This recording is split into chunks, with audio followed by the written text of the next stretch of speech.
We're live streaming right now. Awesome. This is Luke. And Luke, you've gotten to be in a movie that's exciting but scary at the same time, right? it is. Tell us about your experience. With filming it? Yeah.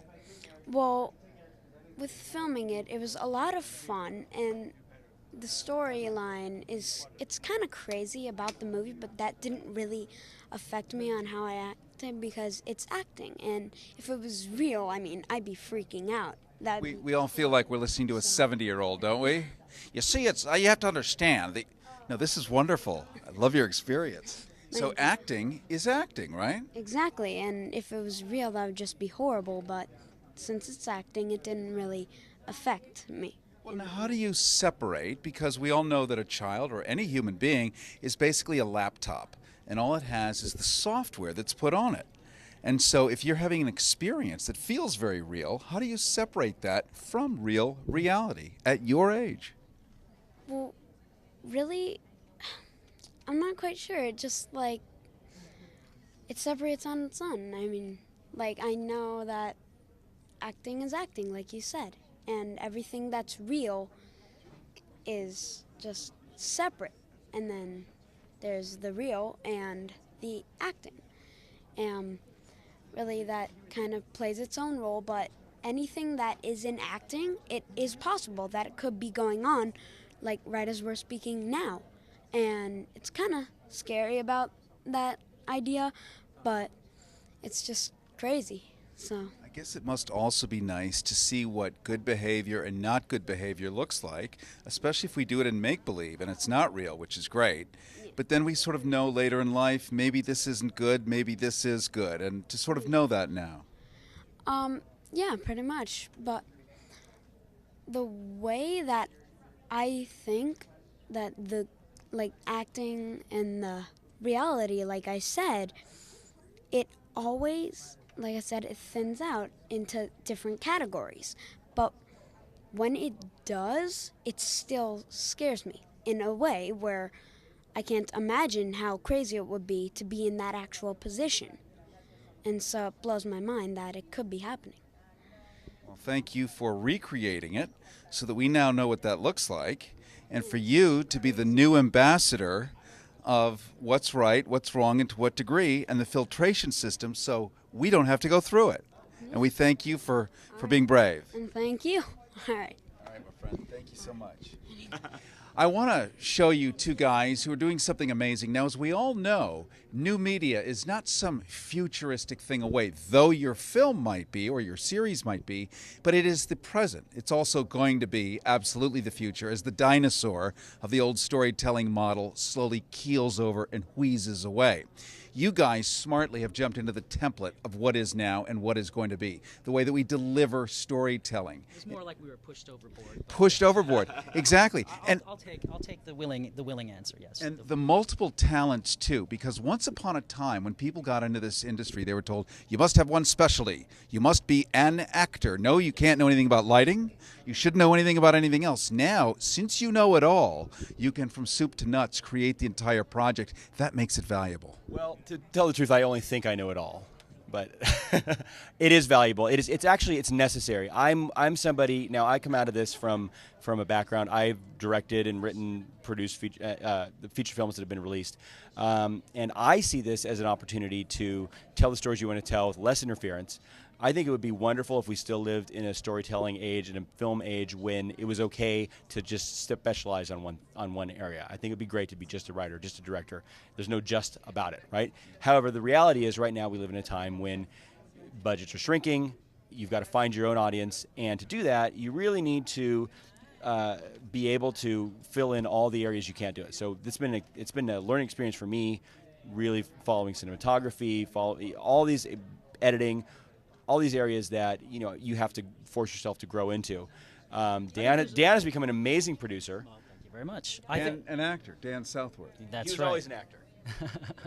Yes, but I think there's another aspect to that, and that is that you have the availability with all of this technology to go out and take something that's a creative idea or inspiration of yours and actually make it happen, bring it execute and bring it to life. And because you can do that with the technology, because of the how much you can get done nowadays, you don't have to just be the actor. You don't have to just be the writer. You can explore, and I think most people will discover they're multi-talented. And I think that's a case when you are a storyteller. You have to be multi-talented, especially nowadays. Let's talk about the story. We all love science fiction. Quick, raise a hand if you don't. Impossible. Nobody will budge. All those hands. Think about it in your mind. But that's part of the beauty, is that we will believe whatever's in your mind if it's told correctly, and it is.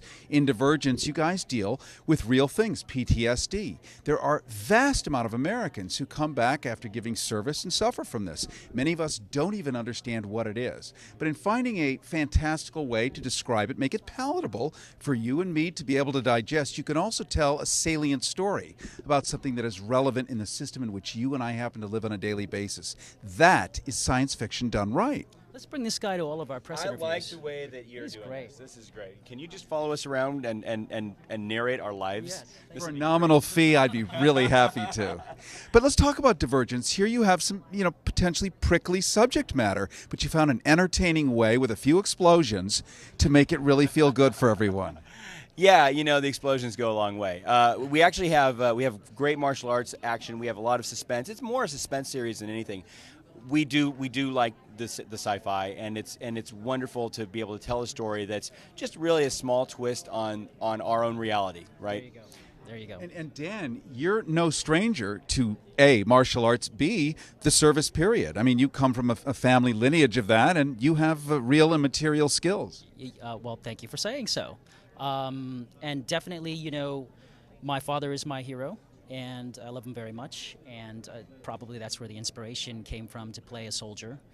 And the best thing that could have ever happened is that my father has seen the show and he loves it. And so now I can retire and I'm done. I don't need to make any more films. In fact, we'd like to announce our retirement Yes. here. Now that we're premiering Divergence, we'd like to announce our We're retirement done. from. My pop's happy. He thinks dad's I did a happy. good job. Yeah. I'm done. It's all good. It's good. It's all good. Yeah. Now you know what? Let's stick it out a little while longer. Let's make and a couple more. We could. Okay. We could. Sure. Because people are liking it and all. So for them. Yeah. For people like Okay, your that's dad. what we're gonna do. And let me just throw out an idea here, because as artists, which is what you guys are, an artist who arts is happy. And you guys clearly, I know that's who arts, who commits art, right? Because we have the muses floating around. And if you honor that thing, that appetite you have to express this art, and you're having a good time, people have a good time enjoying your art. And you guys clearly are in love with this. You're not about to give it up. That's right. Well said. I love a good art. Yeah. Well said. Yes, I would agree. Yes, I agree. There's nothing like a good art. Now, when you get to do your thing, right? When you get to make stuff and be creative, that's wonderful. Now, we both, obviously, new media is not yet old media. It's not yet well-funded media. So we have lives outside. Dan is an actor and a stuntman and a rigger, and I'm a writer and a director on other projects, and we do that so that we can afford to do our own projects. And so they're definitely labors of love. And we bring in our own our own time and our hearts and our mitts. And we did it with our mitts. It's very, very addictive. I don't think, as much as we talk about how we need to sort of figure out what our schedule is going to be like in the future, I think we both know that we'll be making a lot more of these, and specifically because it's wonderful to go in and be able to be the creator and have some ideas and do it the way you envisioned it should be done, and try your ideas out and watch them either sink or swim. Dan Southward, it's Southworth. Hey, I'd get an A+ for that. Dan Southworth. Probably some English royalty that might be upset. But We can conclude that and make a reasonable assumption that it's all true, especially when Douglas Horn equally votes yes for that proposition. The film is called Divergence, actually a series. And it's releasing new episodes right now. In fact, we released our 7th episode on Monday, and new episodes every week. You can see it at come to Facebook/divergence.series or YouTube/Popular Uprising. That's our production company. Or what is divergence.com? What is Divergence? What is divergence? What is Divergence? You got to go there and find out. What is Divergence? .com. Well, we'll be seeing a lot more of you guys down the road. That I'm convinced. And I'll give you my email so you can contact me for future publicity. Absolutely. Love it. Deal. All right, fellas. very much. Thanks for coming on. All right. We are live streaming right now from the New Media Film Festival. We are at The Landmark in Los Angeles, California.